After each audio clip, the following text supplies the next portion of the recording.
जेव्हा आमच्या गणेश भक्तांवर आणि आमच्या गणेश बाप्पाच्या मूर्तीवर जेव्हा दगडी मारली गेली तेव्हा हे सर्व धर्म समूहावाले भडवे गेले कुठे होते हा प्रश्न पण विचारायला आज आलेला आहे। कुठे गेलेले तेव्हा? कशी हिंमत झाली?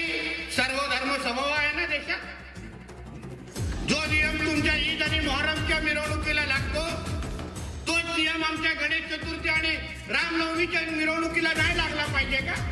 कुठल्याही हिंदू सणाच्या एक सणावर तुमचा दगड येऊन दे आणि मग महाराष्ट्रामध्ये जो तांडव होतो त्याचाही अनुभव तुमचा पाकिस्तानमध्ये बसलेला जो बाप आहे ना तो घेऊन जायला तुला कळून जाऊ।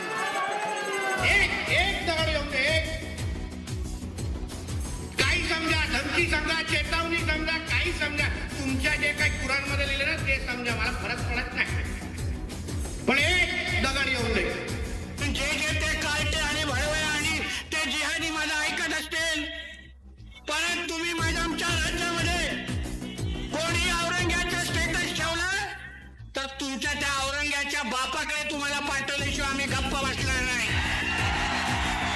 आमच्या महाराष्ट्रामध्ये राहायचं असेल, आमच्या देशामध्ये राहायचं असेल तर छत्रपती शिवाजी महाराजांनाच आपला बाप स्वीकारायला लागेल।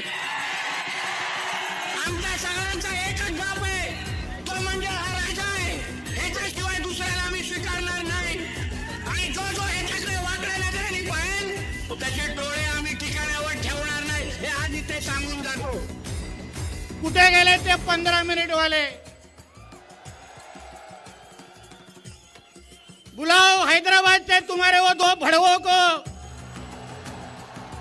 और बताओ उनको हम लोग खड़े हैं इधर परातवाड़ा में, हम लोग खड़े आके इधर सामने खड़े रहो।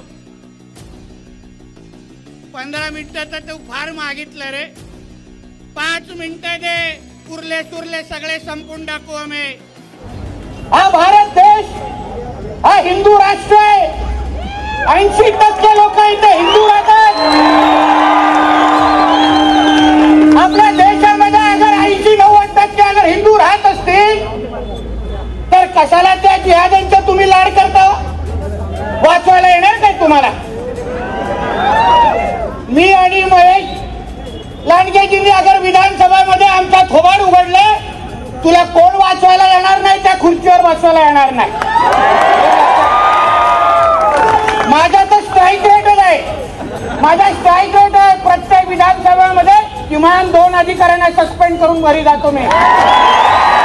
त्याला माहिती आहे, पूर्ण इतिहास माहिती आहे, त्यांना माहिती आहे इतिहासामध्ये त्या दाऊद इब्राहिमला आव्हान देणाऱ्यापैकी हे राणे कुटुंबाच्या बाकी कोणाच्या ढोंगणात टाकत नाही। माझे वडील जेव्हा मुख्यमंत्री होते तेव्हा 63 इन्काउंटर करण्याचा आदेश देणाऱ्या मुख्यमंत्रीचा मुलगा आहे नितेश राणे, हे लक्षात घ्या। म्हणून माझ्या वाकड्यामध्ये जाऊ नका आणि मी तुम्हालाही सांगतो, मी तुमच्यासाठी आलेलो आहे। आम्हाला विचारतात आमचे पत्रकार मित्र की नितेशजी आता तर तुम्ही मंत्री झालात, आता तर त्याला तोंडावर थोडा कंट्रोल करायला लागेल। मला करीन ना, मी काय सरकारचा प्रतिनिधी असेल, मंत्री असेल, आमदार असेल, पण त्याच्या अगोदर हिंदू आहे आणि हे मी विसरलेलो नाही, लक्षात ठेवा। माझी प्रमुख जबाबदारी माझ्या धर्माकडे आहे। माझ्या धर्माकडे कोणी वाकड्या नजरेने पाहिलं तर जाऊन दे हे सगळी पदक कुठल्या तरी बाजूला। जो कोण माझ्या धर्माकडे वाकड्या नजरेने पाहिल त्याला काही मी जागेवर ठेवणार नाही, ही शपथ घेऊनच आज ह्या प्रवासामध्ये निघत चाललेला आहे। अध्यक्ष महोदय, वंदे मातरम म्हणायचं नाहीये, पण जिल्ह्यामध्ये सर तन से जुदा म्हणणाऱ्या घोषणा द्यायच्या आहेत, औरंगजेब तुम्हारा बाप आहे म्हणणाऱ्या घोषणा द्यायच्या आणि राज्याचं वातावरण खराब करायचं। अध्यक्ष महोदय, असं तर निघून जाणं पाकिस्तानमध्ये कशावर आता इथे नितेश राणेजी निवडून येतात आणि इथे धिंगाणा। अध्यक्ष महोदय, काय लाड चाललेत, हे मुद्दामून चाललंय, काय हरकत आहे? अध्यक्ष महोदय, मी आपल्या निमित्त आहे। अध्यक्ष महोदय, हे लोकांना औरंगजेबचं एवढं प्रेम असेल तर पाठवून द्या त्यांच्याकडे। या जिकोदिनला मी सांगेन, तुझ्यामध्ये हिंमत आहे ना खरी? तुला मोठं भाषण द्यायचंय आणि मोठं व्याख्यान सांगायचंय तर सांगणार याला. तू प्रभू राम बद्दल बोलतात ना, हे खाल्लं ते घालतात, तुझ्या ढुंगळ्यामध्ये खरंच आणि हिंमत असेल तर सांग कुराणमध्ये असं लिहिलंय.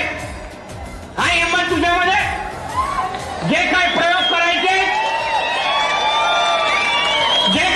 करायचे ते आमच्या हिंदू देवी देवतांवर करताय. जे काय वक्तव्य द्यायचे ते आमच्या हिंदू देवी देवतांवर द्यायचे आणि मोठा नंतर सांगायचं काय नाही माझ्याकडे पुरावे आहेत. आम्ही नाही मागितले बाबा तुझ्या आई वडिलांकडे पुरावे. तू अगर आमच्या देवी देवतांकडे ते पुरावे देत असतील ना, मग आम्हाला पण